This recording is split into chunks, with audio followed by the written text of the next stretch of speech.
उसे कहना ये दुनिया है। यहाँ हर मोड़ पर ऐसे बहुत से लोग मिलते हैं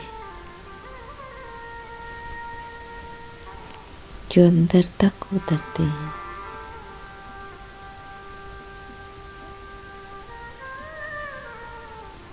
अब तक साथ रहने की, इकट्ठे दर्द सहने की हमेशा बात करते हैं।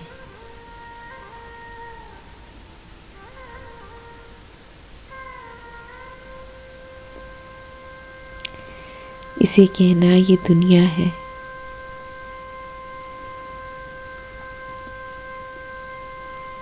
यहाँ हर शख्स हदों तक साथ चलता है।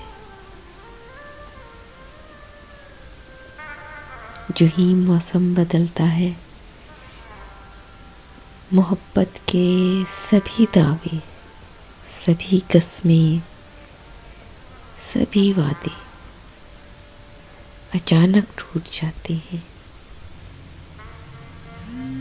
उसे कहना दुनिया है।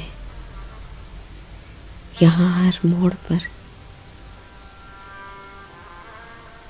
अपनी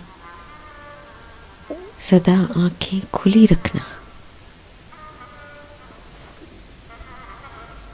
उसे कहना Subscribe my channel Urdu Poetry Dil Ki Awaz for all kind of heart touching poetry. Don't forget to subscribe my channel.